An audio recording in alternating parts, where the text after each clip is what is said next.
far are you going? About 30 years.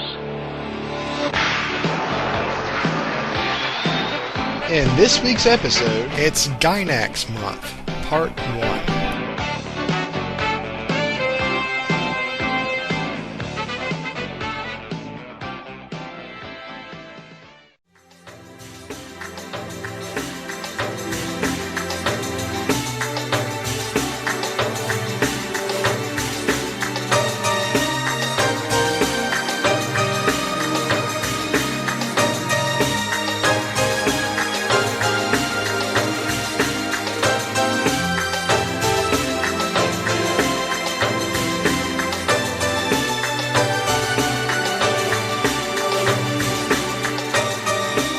I don't know why the power would just randomly shut off 4 or 5 times in one day.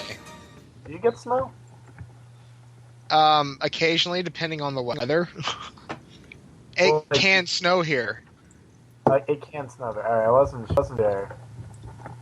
It's not like Texas where like they get snow once every 50 years. Literally, not exaggerating that at all. But here, it depends on the cold front. If it's not too freaking like humid here, it'll snow, but I don't know. So, Daft, what did you want to talk about on this episode? I don't remember. Well, I just asked because I figured I'd join the call, join you guys talking before you recorded. We could talk about Ava, if you wanted, since you watched that recently. I just really want to. I mean, if you guys end up having time to do it, like, I can do it another time. It's not a big deal. Well, Zionic just sent me something as an email about Ava. Yeah, that was that whole image I told you about where someone actually, like, broke down the whole theory behind Evangelion from, like, the time frame of it. And you literally have to, like, read through it and then take notes to try to interpret what I just read. I had to read through the thing 6 times, and I'm still trying to understand what all that means. Wow. But I want to assume all of that in the message is about 90% true. Yeah, it's kind of dumb because most of the information was just released after the fact in visual novels and stuff. It's not explained in the show whatsoever. Yeah. Stuff about, like, the Black Moon and stuff, and how the angels were created. None of that is explained in any of the official material. There's a bunch of stuff that they snuck into, like, some PS2 game or something, right? Yeah, apparently that stuff is legit. Like, it is based on Anno's notes before the show was made, but it's still kind of dumb that all that information is from a PS2 game. Yeah, you shouldn't have to rely on secondary material as much as people do with Ava. I've heard some interesting theories as to why that ended up happening, but it takes a long time to explain that shit. Well, yeah, we have a double-length podcast now. It's like 2 hours now, so we've got time. I have to disappear in an hour, though. So. Oh, damn. I was kind of actually hoping, like, if we can go ahead and talk about the shows we were going to talk about, which was, like, OTAKU no Video, Wings of Honneamise, and Gunbuster, because, like, I have a lot to say on Gunbuster since I just finished it up today. And I kind of briefly skimmed through OTAKU no Video within, like, an hour and a half, so I can say stuff on that. And then Wings, I'll just go off memory. But we can pretty much knock that. I think we can knock most of that out in an hour. And since Daft, you're on. If you want to talk about, like, Fooly Cooly and Gurren Lagann, and you guys can do a review on that, and I guess I can split that up somehow for the next episode, so... If you guys have time, like, I'm gonna leave. Like, I'll leave when you guys decide to start recording, and if you guys have time or still want to keep recording, just call me and I'll join in. Okay. Is Daft the only one here who's seen Fooly Cooly and Gurren Lagann? No, I've seen them. Oh, okay. I've seen Fooly Cooly, but I haven't finished Gurren Lagann. Okay. It's pretty good. Actually, I bought. They're selling the collector's edition for, like, the first 2 DVDs for, like, $6 on Amazon U, and it comes with an awesome case. Though it comes with, like, a drill keychain, and it's really shitty. I've heard the drill keychain. I've heard that was it is a collector's set or something. It is a fantastic show, though. It is really good. Yeah, it's definitely worth finishing, I would say. It's deserving of its popularity. Yeah.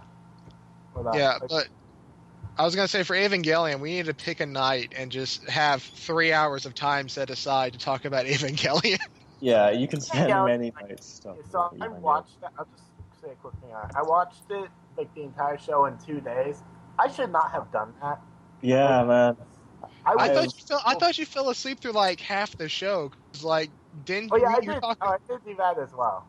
That's the Yeah. only show that I've marathoned all off in a day, and it just breaks your mind. It's a good show to marathon, but fuck, it's emotionally exhausting. So I marathon Go-Go 13, the TV You series, need when to I watch get those the DVD video I sets. just linked to. All you need to watch that right now. Oh, I've and seen the that. Tumblr site. Several Yeah, times. but You no, keep but linking I to it. just linked to a specific post. All right, it's pulling up. Wow. I actually do like the Tumblr site a lot. Oh wait, I've seen this where this guy eats a Evangelion taco. Yeah, because he links to it every week. Of him eating the same taco? Yeah.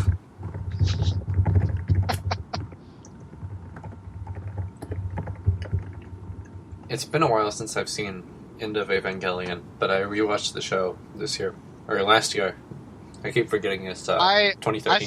I saw the show. I see the show once every couple of years, and that Yeah. stays fresh in my mind. And like, it's when I want to go back to it. In End of Evangelion, I saw that a year ago, and I was working on a Gunpla kit at the same time. Because I was watching it with my brother and his friend who finished Evangelion, the whole series.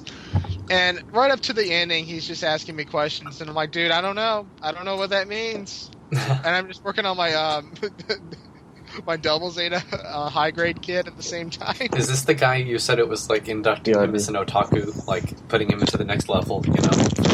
Yeah, that was the guy. That was the same night when I showed him End of Evangelion, and then I was like, well, I'll put in something good, and I put in Wicked City. Yeah. And he said that made perfect sense. Well, compared to End of Evangelion, it's a little more straightforward. Oh, yeah.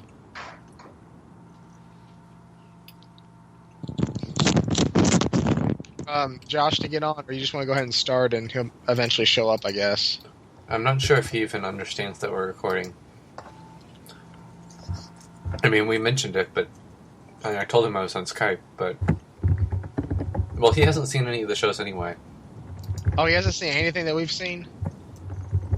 I think he's seen Gurren Lagann. Well, I mean, like, what we're recording tonight, like, Otaku, No Video, and Wings of Honneamise, and Gunbuster. I'm not sure if he's seen those. He said he saw a little bit of, Otaku No Video. Well, we'll hold off on that stuff. Live action segments I posted in the chat. Yeah, I watched those today. Yeah. Those are pretty funny. I like the one where they've had the picture of him cosplaying as Char. Yeah, it's like a computer programmer, and they're asking him cosplay, and they're like giving fancy. He's like, "Where'd you get this from?" And he's like trying to confiscate and like put it like in the trash. He's like, "I've never been in that before." I'm a normal guy. I swear, I just happen to have this Char helmet at my office desk that I randomly put on at work whenever. I have to wonder how scripted that is. If it's like real or... I think it's all entirely scripted. Yeah, I think they good took... nonetheless. I think they took the people on staff from Gainax. Yeah, and then like filmed them, and they're just acting and stuff. Yeah, and then I watched the Weapons Otaku one you posted too. I actually think that is better if you watch the live action stuff separate to the animated part, because I like both, but they don't really mesh together. Yeah, they don't have anything to do with each other. There's actually an option on the Otaku No Video DVD where you can watch the interviews and the animation and separately. So I watched all the live action stuff first, and then went back and skimmed the anime to catch little stuff. So that's pretty cool. I didn't know like AnimeGo had that option, and then I wound up like, oh, scene selection, what's in here? And then I was just like, there's an option to watch the anime and the interviews, or both. And I'm like, thank you, Robert Woodhead. You know how to make a DVD. Yeah, I don't think my DVD has that option actually. But yeah, I have you got the DVD that Bandai did of the Gunbuster series? The collection set. Yeah. Yeah, that's what I saw. That they kind of had it like mixed up a little bit. Like the science lesson stuff was like kind of out of order on the DVDs. Like the last DVD was like 5 and 6, and then it was both the science lesson stuff. Is this an expensive like Bandai Visual DVD? Or? Yeah, I don't think it really exists anymore. Well, I paid I think $25 on Amazon when it was on sale a couple years ago, and that is apparently a really good deal. And then an Animation a couple years ago, I had one of the people who worked on it autograph it for me. Yeah, the thing is, like, it's a really good release, but the actual box art is this really shitty CG, cover of like a really shitty CG Gunbuster. It kind of looks pretty ugly. They should have just used something from the show. Yeah, exactly. It doesn't really fit. I didn't really mind the box art too much. I actually I was like, this box art design isn't, like, it's not terrific, but it's not that terrible. We'll have to put it in the show notes. It just doesn't really fit the show, I don't think. But it's just a bit weird. Wait, are you recording already? I am, yeah. All right. I guess we should go in some sort of order. I like to talk about Gunbuster last, but which guys want to talk about first, Wings or OTAKU no Video? I remember OTAKU no Video a lot more than Honneamise. That's the case with me too. Let's just get Honneamise out of the way, though. Okay. Yeah, I actually have to go to my touch and pull up Wikipedia notes on it, because I've seen this and it's been a couple years. Yeah, I've seen it a few times, but again, it's been a long time, and it's kind of a dry movie. Like, I enjoy it, but not something I would rewatch a lot of times. Yeah. And this was like an expensive animation movie at the time to be made. It was like an 80 million yen budget. It did not make back any of that money, unfortunately. Yeah, or I'm sorry, not 80 million, 800 million. Oh. So is that $8 million or? Maybe in $80, which is like more now. I don't know. Yeah, it's probably worth more to make now, but. So this was early Anno, wasn't it? Wasn't he involved? He was involved, but the director was Hiroyuki Yamaga, who he seems to be an incredibly talented guy. He wrote and directed Wings of Honneamise, but maybe because it was such a flop, he just hasn't really done much of anything else.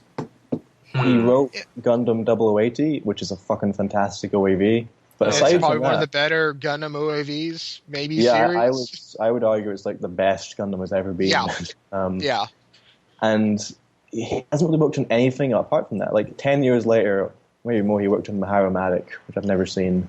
Well, he did Abenobashi also. Oh, okay, so that's really random because he did these two really hard sci-fi titles, and then he did Maharomatic and Abenobashi. Yeah, it says on Wikipedia that he did an episode of Gurren Lagann also, but I think he didn't really do anything big after these, really. But yeah, like this, because apparently, like, I mean, it's not a bad movie at all. It's very good. It's a very good movie, and I mean, yeah, it's a bit dry and kind of slow paced, but it's not terrible in any means. It's just nobody really got it, and then later became a cult hit. An oddity because it's primarily about setting. It's this sci-fi kind of alternate Earth story. It takes place in what is a sci-fi setting, but it's clearly not set on Earth. It's more like a sort of Asian kind of continent and this other planet.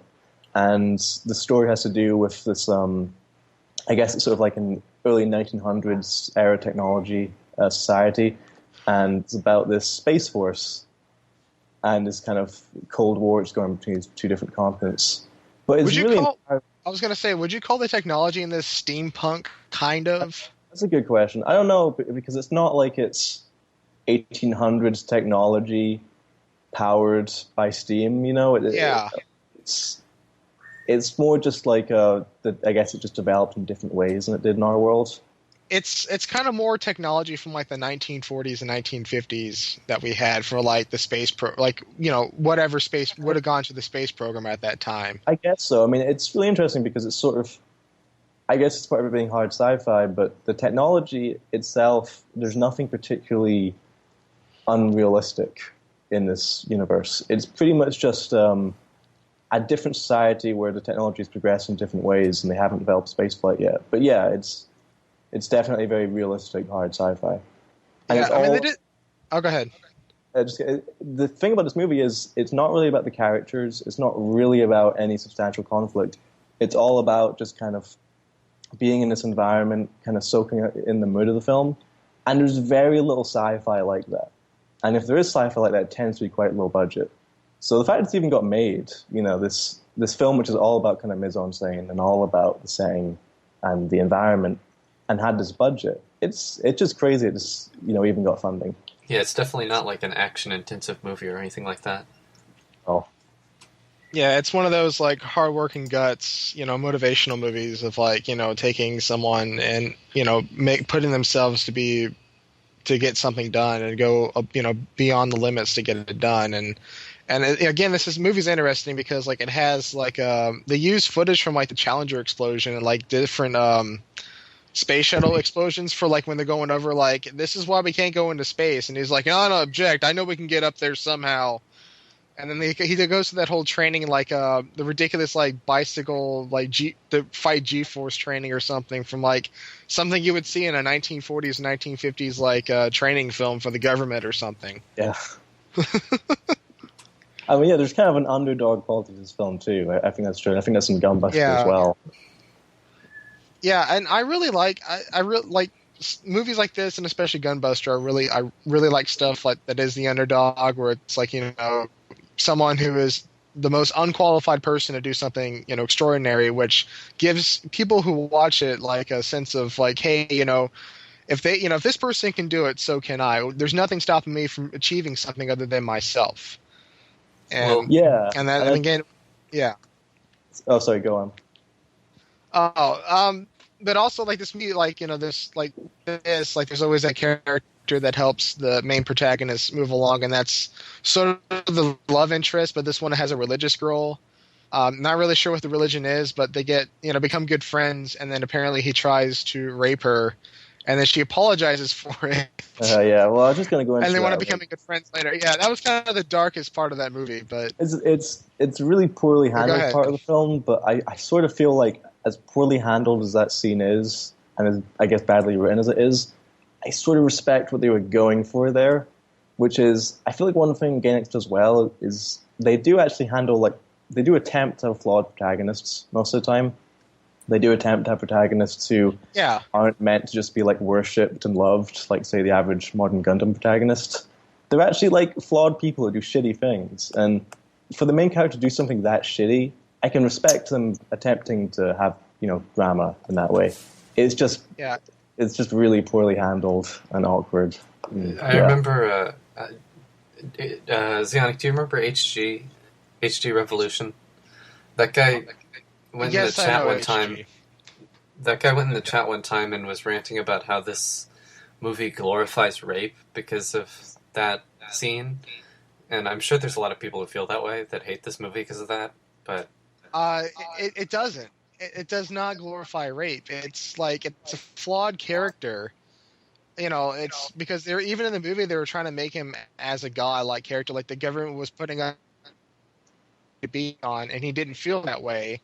And he gave all this money, nice clothes, and he what does he do? He gives it to the poor, like these people on the street starving. He's like, the government's paying me to go to space when it could be better used for this, and he just starts throwing money at people. And then he avoids assassinations from the rival governments and stuff, which that was actually a pretty cool scene. Yeah, I think that the issue with the rape scene really is just that Gainax was really a studio made by fans, kind of for fans, and it was predominantly male, and I just don't think Gainax has ever been particularly good at writing female characters. I mean, there are exceptions to that, and I just think what makes that scene not work and makes it problematic is just the reaction of that girl after the attempt. She apologizes to him and stuff. It's really creepy, and if they had actually had maybe one female on the writing staff, maybe they could have had a fully formed female character, but because I think of that, some of this stuff is kind of lost in transition from cultures, I think there's probably a different attitude towards this kind of stuff in Japan than there is in America. I'm sure there is, but I also just feel like if it wasn't such a fan-made, predominantly male production, then maybe that wouldn't have been as awful and awkward as it was. But, yeah, well, this is very early Gainax. You're right. It's they had been doing like daikon videos and stuff like that before. So Yeah. I think that's part of why the underdog theme is there too, because they're kind of an underdog studio at this point. They hadn't had any real success with like Nadia or Evangelion that happened later. Yeah, exactly. The film is, as a first attempt, it's amazing. Like it's nothing like what any other anime was at the time. It's a very original film. The animation is great. I mean, that scene though does, when discussing the film, kind of stand out, and that is the most problematic part of the entire film. Hey guys, quick question: is there a webcam on my image or something? Nope. Okay, it's asking me like, "Oh, your webcam connection is poor," and I'm like, "I don't want to use a webcam." How do I disable this? I don't know. Do No you even one, have a webcam no hooked up one. to it? Oh, whatever. Forget this. Just ignore the message. Hey, Jeff's online if you want to invite him on. Has he seen these Yeah. shows? Yeah, I'm sure he's seen all this stuff.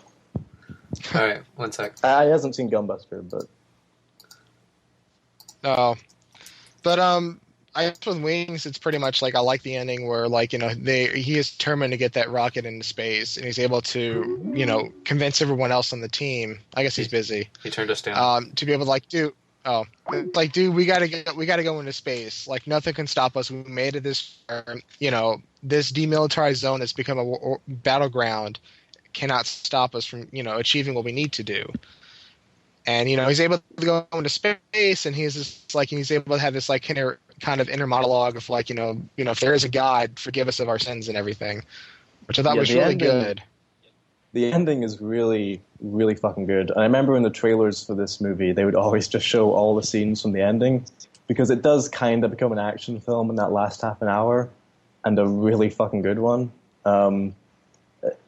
I'm curious, like, what the theme of religion, like, what you guys think of the theme of religion, because I have no basis in religion. I'm an atheist, but it does feel like this is one of the more interesting kind of takes on it in anime. Like, usually when anime tries to tackle religion, it's kind of hokey, but I'm sure they were going for something here. I just don't have the backgrounds to really know what they were going for.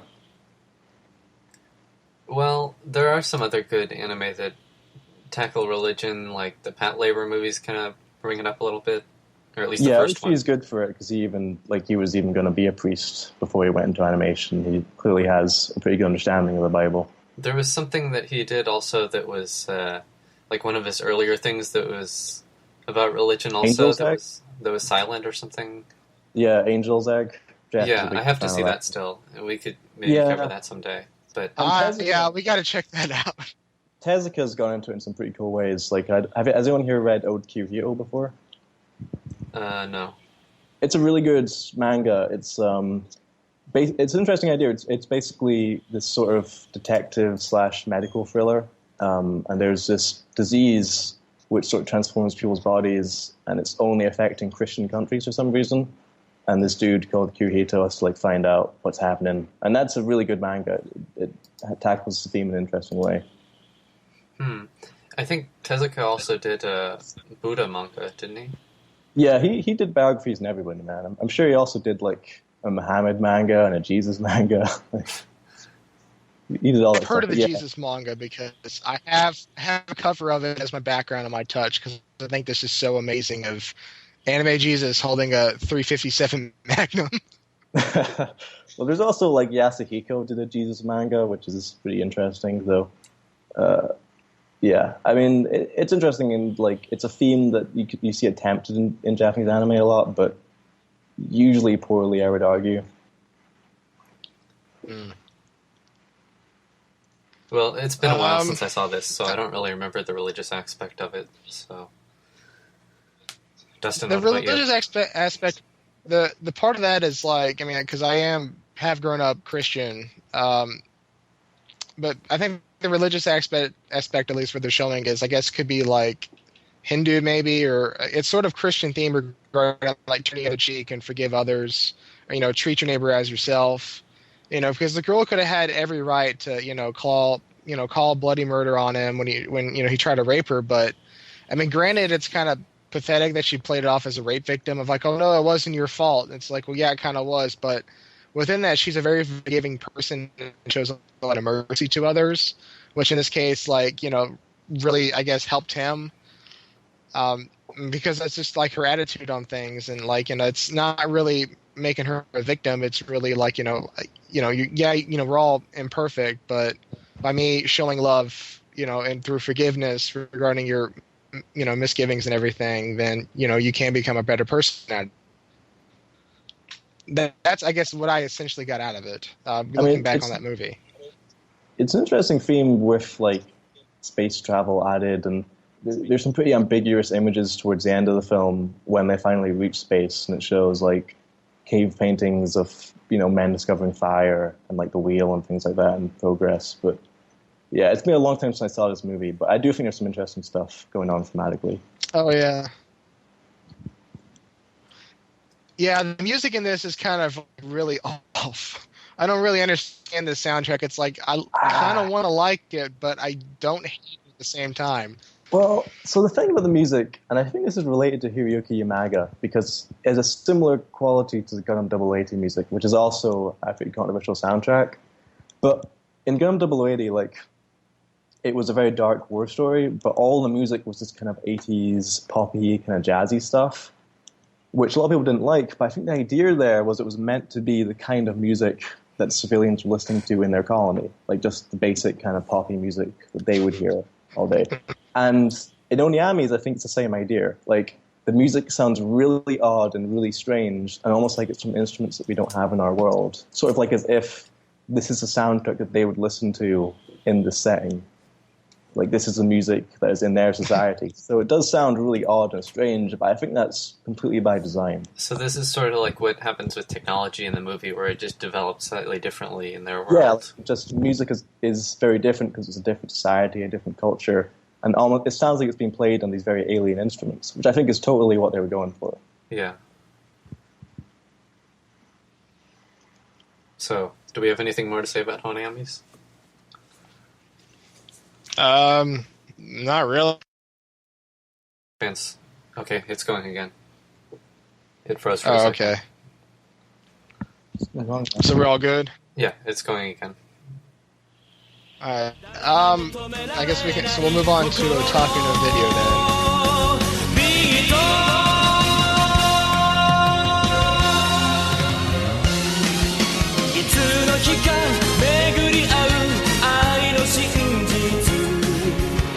世界の何もかも俺のもの友情で結ばれた熱い絆よ邪魔はさせない我が道行くぜ戦え戦え戦え戦え戦えオタキ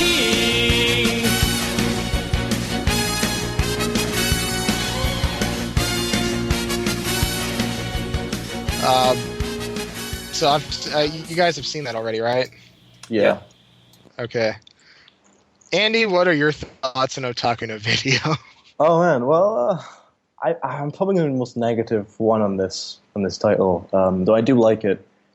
I guess my only issue with it is I feel like the live action segments just don't really flow with the pacing of the actual show, and I feel like the pacing in general is actually kind of bad. Like it doesn't really follow a free act structure. I think it could maybe have been a couple of episodes. Maybe that would have worked better. But it doesn't hold any special place with me. But I do think what's interesting about Otaku no Video is it sort of captures a very specific time and place in anime fandom, and it's a time and place that we sort of have no access to as English-speaking fans. Like that moment when Macross was coming out after Yamato, after Gundam, when there was a real sense of energy in the anime fandom, and new stuff was being made, and fans were joining the industry. When it really seemed like there was a sort of sci-fi renaissance in the Japanese animation industry. And this really captures the kind of energy that must have been there at the time. Like, the best scenes in this for me, apart from the live action stuff, is just the shots of them at conventions. People dressed up as Char, people dressed up as Cobra. You know, that stuff is great. Oh, yeah. And I love looking at images of like Japanese sci-fi conventions in the 80s. From that time period, because those are like you're like, I know this series. Like, wow, that's that was the merchandise back then. There's like a huge group of fat Shorazanables, and like there's the Cobra guy, and like it's interesting to see what fandom was like before everything became so rooted and before everything became so cynical. You know, like nowadays most otaku-driven shows or shows about otaku are just extremely pessimistic and cynical and depressing. Like, there's just one manga that I know Jeff loves and is very good, and it's called Resentiment. Has anyone here heard of that? Mm-hmm. I've heard him say that. I thought you were going to say Genshiken there. Yeah, it's also an example, and also Welcome to the NHK. But all of these titles, I mean, I've heard that. They're all good, but they're generally very kind of cynical and depressed and angsty, and they're kind of self-pitying. Like Welcome to NHK, the main character sits in his apartment all day. He's afraid to go out of it. He's taking like sleeping pills and freaking out. There's no energy there, you know. It's just kind of shown how stagnated we've become as a fandom. But with Otaku New Video, there's just so much vibrant energy to it, and there's so much of a sense of like positivity, and you can create your own animation studio and you can conquer the world, man. Everyone will be an otaku. It's like a revolution. It's going to be awesome. And nowadays, it's like, let's just masturbate to lollies and do drugs. Yeah, and they're like, oh, this will get us, because like, who likes to watch an anime about themselves and what they do every day? It's just like, they're not. It's like, is it today's anime like about a bunch of people who like don't really go anywhere in life, and that's what they're praising? And and those can also be great works. I mean, Resentiment is a fantastic manga. I think Welcome to NHK has merit. But still, there's something sad that we've lost that sense of positivity, that we're not really looking forward to the future in the same way we were back in Otaku Video. Resentiment is just truth. It is truth, but it's sad and terrifying truth. I don't even know what's going on. I just heard someone talking about Resentiment, and I'm in. Crafty and terror, it's not. You assume that it was in like Andy had it negatively in light, and you're like, no, I gotta defend Resentiment. And you're like, well, now that I've done that, what's going on? Okay, what hope are you talking about that's missing in manga? And the hope of like, it's like in the 60s, right? Like pulp novels. They're all like, let's go to space and let's fuck a blue girl. And I'm going to enslave some alien people with my values. It's going to be awesome. Wait, that's Mass Erect. What are you talking about? Yeah, Mass Erect brought it back. Then in the 80s, Reagan was elected. And there was like, deregulation. And then it was like, fuck, it's all cyberpunk, man. It's all the corporate future. And I got my creds and we're all dying of like the techno. I see what you're saying. I miss the cyberpunk world. I wish that cyberpunk was back, but it's not. Not living in the cyberpunk world, and the cyberpunk world is nowhere near as cool as we thought it would be. All the cyberpunk world really is wow, Google has a lot of money, and they're foreclosing on my house. I don't got no creds. I don't have any cybernetic eyes. I got none of this shit. I don't have a basset hound. The stuff that was supposed to go in my body is all on my iPhone. That's not really all that cool. All I have is a lack of a house. And all we have in the modern anime world is cute girls doing nothing for 30 minutes. Well, listen, we just got to get Mexicans making anime, because then it's just like, no, this is terrorism good. Have you seen like the one sci-fi movie to come out of Mexico in the past like forever? Jeff realized this from the last podcast, and that to truly save anime, we have to just create an animation industry in Mexico. And there'll be so much more making that proposal. It'll be so much more badass than anything Japan creates anymore. Mexico, they would make the best mecha stuff. Have you seen the trailer for Pacific Rim? Yeah. Man, he's got that energy. He's got it all. You know what it would be? I love that trailer. It would be like Mexicans would finally be like, oh my god, we can finally tell sci-fi stories. Let's just talk about the border. That would be what it'd be reduced to. I know what Mexican filmmakers like to talk about. It's the border. Except for Del Toro. Del Toro is like an anomaly. Doctor, he's really chill. I always imagined him to be really nerdy and like awkward, but you see him in an interview. He is so chill. I wanna drink with that guy. He's pretty cool. He seems like such a bro. I remember when he was at Comic-Con, he's all like, "Ha ha, film school and nubs." He looks kind of like a neck beard, but when he opens his mouth, it's like, "No, you're cool. You're cool, Doctor." So yeah, Jeff, we're come out of talking a video. Have you seen it? No. All right. Well, I guess watched it's like 10 minutes of it, but I couldn't get through it. Lost interest. Like you couldn't stand the show? It was more like, well, I would much rather play video games, and I'd much rather watch Mazinger Z.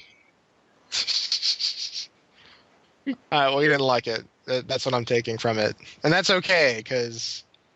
Whatever. We're basically doing our guy next month, and we're talking about talking a video now, or we were. But I don't really care how this podcast goes, so I'm not going to be that control freaked about it. If you go off topic a little bit. All right. John, what are your thoughts on talking a video? Well, unfortunately, it's been a while since I saw it, so all I can really... I mean, I remember, like... basically the plot, the guy trying to become the otaku king and all that. And I remember what you said about how the live action and the anime segments don't really mix that well. And that's true. But other than those two segments I saw earlier that I already mentioned, I can't really say much about it. Alright, so you absolutely love the show. That's what I've got from it, Gray. I seem to remember thinking it was pretty good, but it's been a while. Jeff, suicide girls are very unattractive porn stars with tattoos. Oh, okay. That's what I wanted to know. Alright. I mean, some of them are okay, but most of them kind of look like meth whores, so... okay. Alright, I guess I'll give my taste on Otaku no video. The way I've understood it with this anime, when you show it to people, they either really like it or they really don't. Apparently we haven't gotten to Jeremy / Destroy All Podcast DX rant mode about that anime, which that's not even really review when they reviewed it. But I guess that's my only punch in the shoulder at him, but... Really, like, I mean, when I first saw this, like, it didn't offend me. I didn't think it was stupid. I thought it was fantastic because I like the idea of, like, take, people that like a hobby and give it a goal or a plot for them to try to make something out of their hobby. But really, this is all just a love letter to Gainax, which is, if you look at the Gainax history, like if you read from the Notenki Memoirs book, compared to this anime, they pretty much coincide with each other. Like, the GP company they made for the modeling or for the models, like that's pretty much General Products, but they called it like a Grand Prix or something. And then when they did their own little animation, garage animation company later in the second OVA, that was just like, oh, we'll find another way to make money, and they do.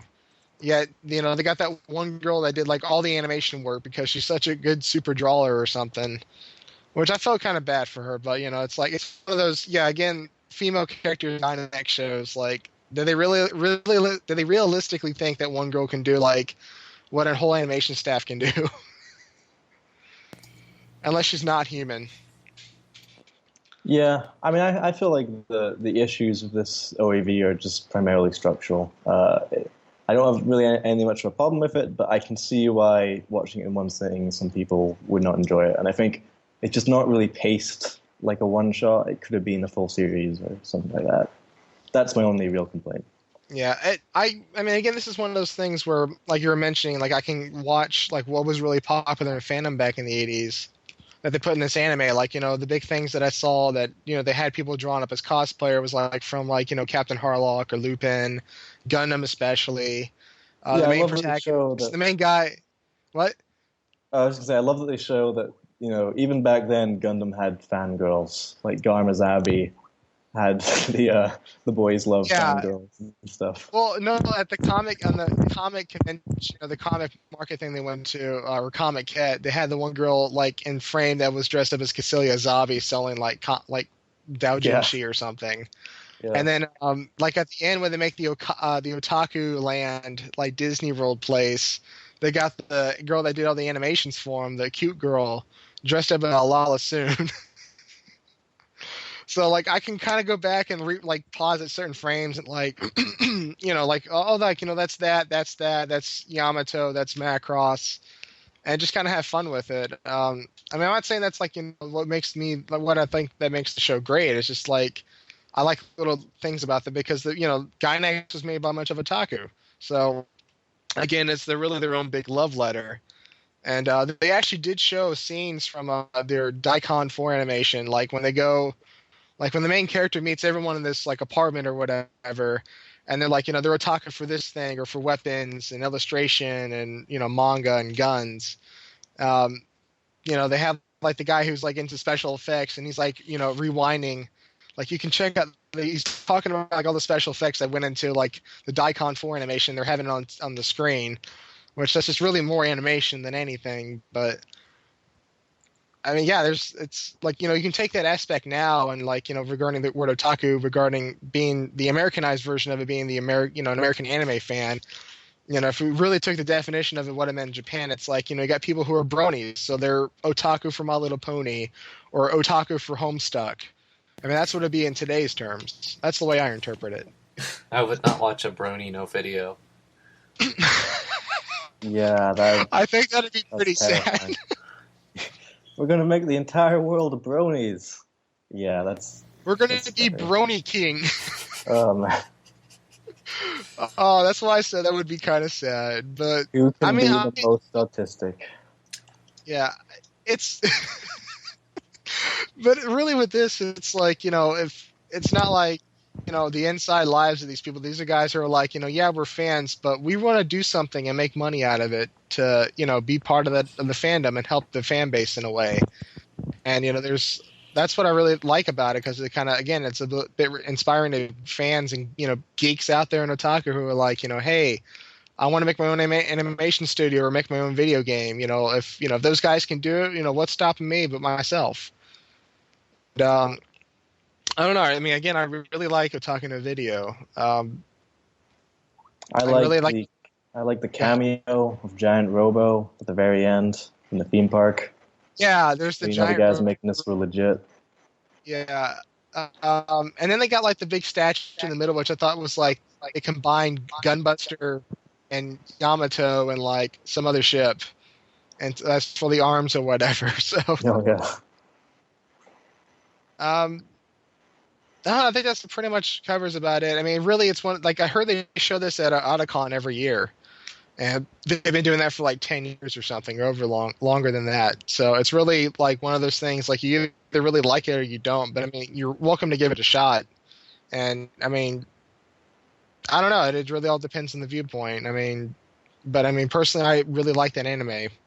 I guess because it's not really like, oh, I relate to, those anime fans on there. It's just like, wow, this is really what fandom was back then. That's kind of the viewpoint I look at it. And regarding the live action segments, like they had the American guy in there. He's actually, I thought it was Torrin Smith at first, but it turns out it was somebody else. It's like, I think it's married to Leah Fernandez, which that name, I know the name because of, knowing the fan base or whatever. I can't really think of what she does, but like apparently that was her husband, I think, or at the time, or still is or something. But like he was in it, but then like whatever, if you listen to what he says, it's completely like out of sync of whatever they translate for the Japanese version, which I find rather funny because he's like, yeah, Gundam is like, he's like, I would have never known about Japan if it wasn't for this awesome anime of Crush Show. And it's a translation that's like blasting loudly what he's saying. It's just like, kind of find that funny. Yeah, they just got him to talk, and they're like, "Oh, we'll just dub over the gaijin. Who cares? It's like we'll make him say stupid stuff. Yeah, we'll just kind of make our own thing, and that'll work. We'll just go with that." So yeah, that's Otaku Video. Gunbuster!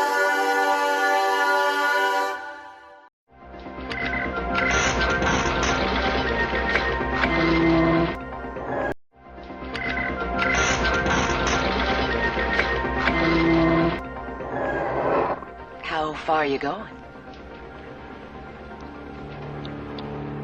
About 30 years. In this week's episode, it's Gainax Month, Part 1.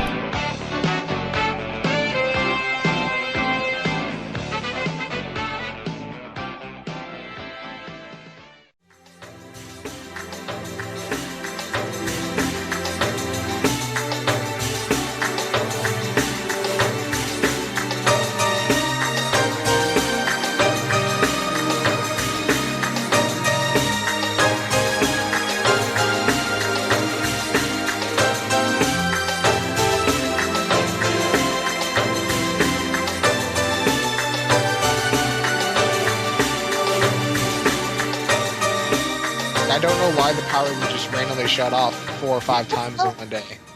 Do you get snow? Occasionally, depending on the weather. It can snow here. It can snow there. Alright, I wasn't there. Buster? Yep. I have not seen Gunbuster. You know, I'm in the process of watching Diebuster right now, so my Andy, opinions what on did you this. say? You were kind of like lagging out there. I'm in the process of watching Diebuster right now, so you know, I might have controversial opinions about that. But We didn't.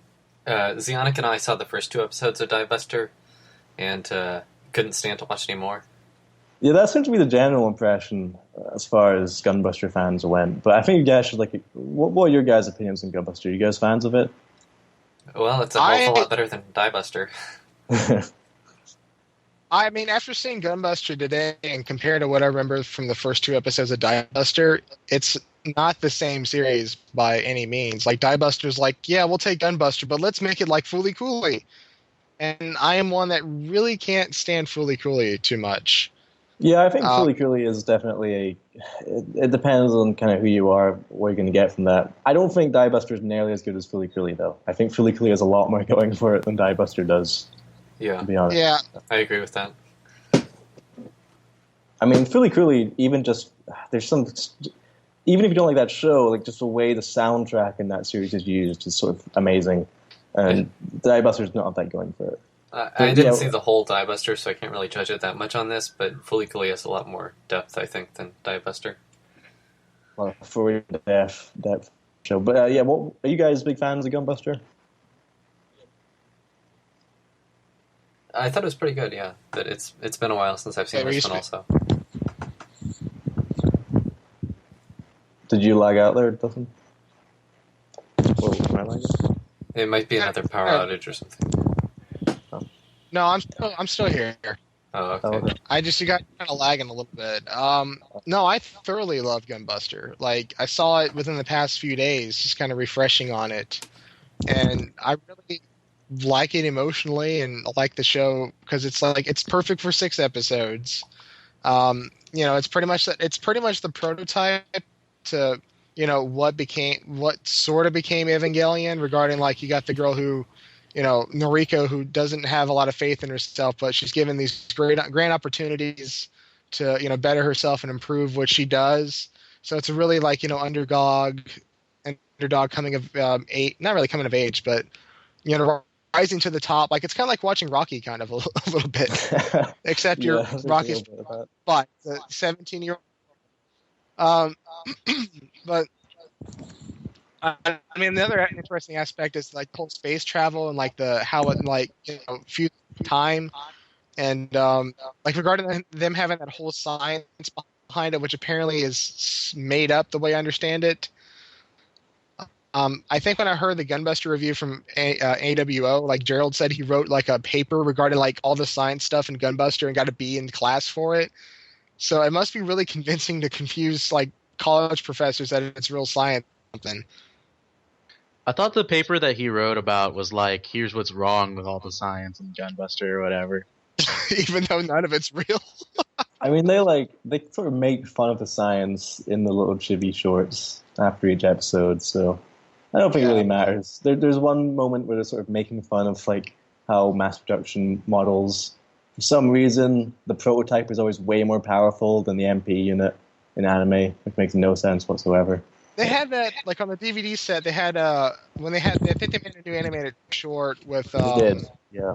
Yeah, with the mass-produced Gunbusters, and like the scientist guy is like, oh man, he's completely like fan jerking off to the new ones. It's like, yeah, they're better in size. Like there's so much better than the original one. At least I'm like that's what I thought I read. Yeah, that's I was like, yeah.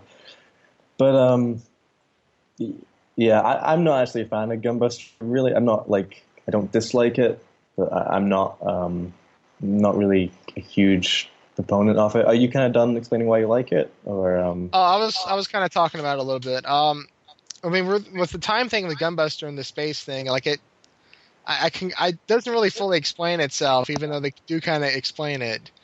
But I mean, because I mean, again, it has a really cool impact on the story. Like at the very end, where, well, with the character Noriko, like she's the same age. She may have aged like within a year without the whole OVA, but everything around her has gotten like aged regularly, while she's just like not really aging. Like she looks the same. She hasn't really matured as much, and she goes back and meets her friend from high school, and she's 10 years. They're the same age, but like she actually looks 27 because she is. Or Hitomi is, and she's got a kid and everything, and then of course at the very end when like they fight, dude, don't spoil the ending since Jeff. Okay, I won't. Okay, I won't say anything, but because even if someone doesn't like Gunbuster very much, that ending is fucking amazing, and if you don't like the show, it's all worth it for that ending. Yeah, right. I love that ending. Like thank you for stopping me on that. But crap, I forgot I think I was gonna say something else about the time thing where I don't know. I think I pretty much covered it because like they, when like they go to find, I guess, her dad's ship or something, and like 6 months pass.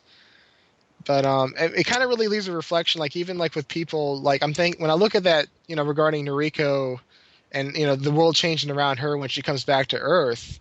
Like it's kind of like how people really don't really grow up and they see everything else change. Like for me, like I when I go to Texas, I was telling you guys like I see my cousins and they have like second cousins, and it's just like I don't really feel like I've changed, but everything else around me in that family has changed. So it's kind of like that's that same effect for me. I mean, granted, I'm not in space fighting awesome giant big ass monster bacteria dudes with my big ass robot, but. Yeah, I would rather be doing that, but I do think the that central story arc is really strong and well done, and it's kind of got shades of the Forever War in there, the whole time dilation thing. Yeah, and the Russian girl June is kind of like a prototype again for Asuka and Evangelion. Yes, definitely, yeah.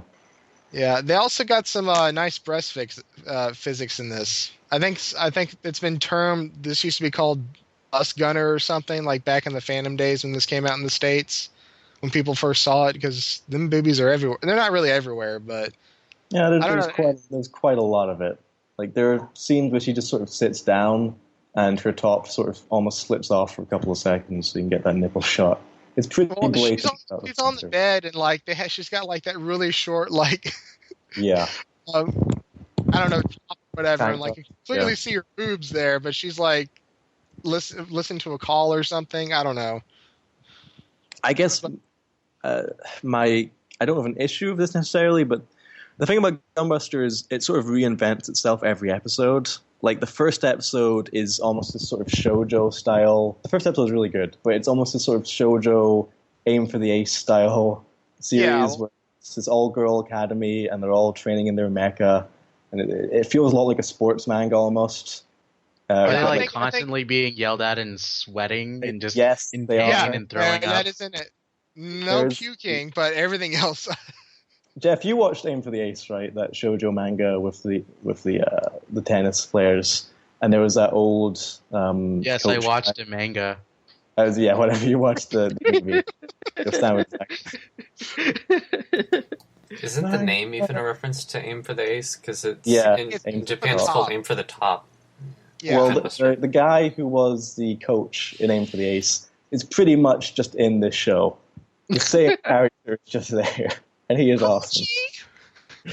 But yeah, like every episode is sort of a different show. Like the second episode is almost this kind of later Gundam style little robot show. There's another episode that really goes into the time dilation stuff. Like I feel like every episode is an homage to a different sci-fi show that the crew were into at the time, and that's really cool. It does mean that it's sort of every episode is very tonally different. Every episode feels very different. I was gonna say, so the episode about the time lapse thing, is that relating to the space cancer awareness one? Oh yeah. Again, I'm not trying to ruin this for Jefferson, but well, we find out an illness from one of the main characters, let's say. So yeah, well, he's seeing Aim for the Ace, so it's basically the exact same plot. So wait, there's space cancer and aim for the Ace. There's normal cancer and Aim for the Ace. There's just normal cancer. So which one is the good cancer? The space or the normal? It's the all better bad. of the cancers, if you had to pick one to have, so you can get a green card to do pot to take care of it. Oh man, I'm gonna go for space cancer because since it's space, maybe they have the technology to fix it. And it would just be better space pot for the space cancer to take. Probably. In a way, also like the evil aliens are kind of like space cancer because they explain them as like these guys are the antibodies for organic life, like. Well, yeah, because then they considered, like the scientists do, was like, well, to them, we're basically like a cancer cell that they have to eradicate in space because they take up, you take space and they take up all of that, and then there's us. So what would be to them? Cool sci-fi concept. Yeah. I have issues though with like the action choreography in this show. Like I feel like in a lot of the episodes, the Gunbuster just kind of stands around, not really doing anything. Hey, he does lightning kicks and busta beams. And, yeah, like at the very end of the show. For the entire half, it doesn't really do anything. Well, I mean, we don't get to see the Gunbuster till like episode 4. True. I don't know. I just remember feeling like there was a lot of it just kind of standing around and firing beams and not really doing much. Well, also, we don't forget that Torrin Smith was in this, the manga translator, which they had a character named after the manga translator Torrin Smith. Really? Who was that? He's a guy that apparently lived at the Gainax house for a while, and he met some Japanese woman and married her, got in relations or something. Like, apparently, like, she was over there with them, and they were like, what? He's got himself a girl, that lucky American dude. But he was translating manga for another company, and they just like were cool enough to let him stay there. And then apparently, like when he left, the Japanese government burned down the house or something. It's all in the tech bars. It's actually on Wikipedia if you look up Torrin Smith, right. And that's pretty interesting. So, so definitely check that out. That's pretty much our 3 shows, and I am surprised that we're under an hour on this. Yeah, I guess so. But I do think, I will just say though, I have misgivings about Gainax as a series. I mean, Gunbuster as a series, but the ending is one of the better endings I've seen in an anime before. Like, it all just comes together so well and is so emotionally resonant that even having not enjoyed the show that much, I still would recommend it just because I enjoy that ending so much. I have my selfish pride in the way that I really think Gunbuster is probably the best Gainax series that I have seen. And I would assume it's probably the best Gainax series that has ever been made. That seems to be a common viewpoint, and there's definitely a huge amount of old school fan support for this. I think a lot of people count this as their favorite mecha series. Yeah, I mean, again, but I haven't seen like Gurren Lagann, and so that's another mecha series I would have to see. I haven't seen all of Gurren Lagann, but have you seen Giant Robo? I have to finish Giant Robo. I have all the episodes. Okay. So I have no excuse not to finish that. So I feel like Giant Robo is similar to this in the amount of energy that went into it and just that kind of, really larger-than-life mecha series where you can tell they've just put a lot of effort into it and it just feels epic. And both of them also have just very good endings that tie it up. And because of Giant Robo, and also I guess to an extent because of Gunbuster, I've always felt that the 6 to 7 episode OAV is kind of the best form of anime in a way. Most of my favorite anime does tend to be 6 to 7 episode cinematic OAVs. 0080. Yeah, I was thinking that too. Yeah. That's another one. 0080 is amazing, yeah. Yeah, because I can't imagine Gunbuster being like a series, because if it was, you'd be like, oh, the Gunbuster fights the alien of the week or the monster of the week, and it's just like, we already get that, but it's only like 2 episodes, and that's okay. Yeah, it wouldn't work. The main character's development, I think, would just feel really padded out, and yeah. Oh, I was going to mention, when I first saw this, like the last episode's black and white, and I thought Gainax ran out of funding. I was like, really? But it turns out like Anno wanted it to be in black and white, and that happened to be like the most expensive OVA that they made. Yeah, I'm sure that was intentional because, again, this is all, every episode feels like an homage to a different show. Yeah, that was the purpose that I understood from that Anno was trying to do, which, I think it kind of works. I would have loved to see it in color, but it doesn't take away from the episode at all. Yeah, I think it really works, and I think that's by far the best episode. Though I do like the first episode. I mean, the first episode is so totally different from the rest of the show, but the idea of like an all Japanese girl shoujo school with like mecha doing push-ups and stuff. Yeah, doing push-ups and running, and it's all about heart and guts, and that's unlimited. Hard work and guts. Yeah. Hard work and guts. Yeah. So yeah, I think that's our 3 shows for this week or this part of Gainax month. I got nothing else to say unless you want to add something. Yeah, Andy, did you want to go into the Diebuster? What you thought of that so far? John, we're Oh, well, to be honest, I haven't really disliked Diebuster at all so far. I mean, I don't particularly like it, but my reaction to it has been pretty much the same as Gunbuster. And the impression I'm getting so far is that in the same way that Gunbuster sort of reflected Japanese science fiction at the time, and every episode's kind of an homage to different Japanese science fiction, Diebuster feels the same way. It feels like it's a huge reflection and homage to Japanese sci-fi and Japanese anime at the time that Diebuster was made, which was the early 2000s. And, due to that, there was a lot of really obnoxious references to moe and maids, but that's also kind of what anime was in the early 2000s. I think that's probably why Dustin and I don't like it as much, is because early 2000s anime is not that great compared to... That is true. Early 2000s anime is not that great, but... I'm more of a fan stuff past like the year 2000, to be honest. And anything after that, it's very seldom if I happen to like something. Well, yeah, because, I mean, those references to moe in the first episode of Diebuster are so obnoxious. And, that was back when moe was first kind of gaining speed as a movement, and people were calling a lot of shows moe. So the main character would just scream that word randomly for no reason. And it is pretty bad. But I don't know, I feel like there's a hyper-kineticism to it, and I think it's fairly enjoyable. But I also tend to like that kind of style of anime. I do enjoy Fooly Cooly and Gurren Lagann and all of Imashi's stuff, so yeah. Oh, I was regarding referencing other anime, like Noriko is an otaku herself, because she's like, oh yeah, because like in the science segment, she's like, that kind of reminds me of my favorite anime, and then I think it was the last segment that they did. It was the newer one when they, I guess, re-released it or something. They did one where Mono was asking her like, "Oh, name all the planets in the solar system." She's like, "Yeah, sure." And she's going through all the planets, but whenever she lists the planet's name, she dresses up like a Sailor Moon character from that planet. So like she'll get to like Venus, she had she dressed up as the Venus character. Earth was Tuxedo Mask. And then Mars, Jupiter, and then once it got past Jupiter, it was just like she kind of like went to like like all these expressions. She's like, I thought you were gonna go something with that. She's like, I forgot what the others look like, and I thought that was kind of cute. She has a Yamato poster in her room, man. There are no Yamato female fans. Yeah, I noticed. Yeah. She had a message from space poster also.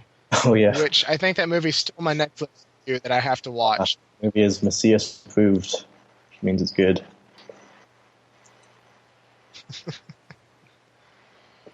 All right, I think I'm done talking about Gunbuster. I think I've got my fill.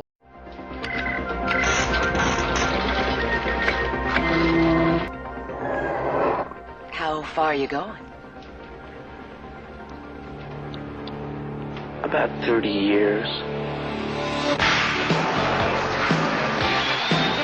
In this week's episode, it's Gainax month, part 1.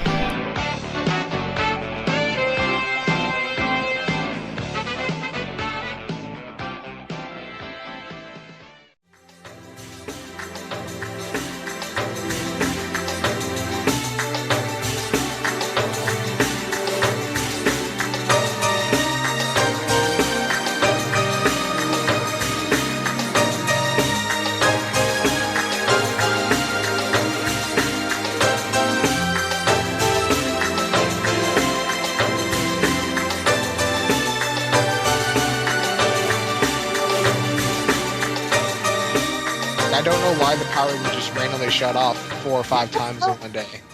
Do you get snow? Occasionally, depending on the weather. It Well, like- can snow here. It can snow there. Alright, I wasn't there. It's not like Texas where like they get snow once every 50 years. Literally, not exaggerating that at all. But here, it depends on the cold front. If it's not too freaking like humid here, it'll snow. But I don't know. So, Daft, what did you want to talk about on this episode? I don't remember. Well, I just joined. I just asked because I figured I'd join the call, join you guys talking before you recorded. We could talk about Ava, if you wanted, Yeah. since you watched that recently. I just really want.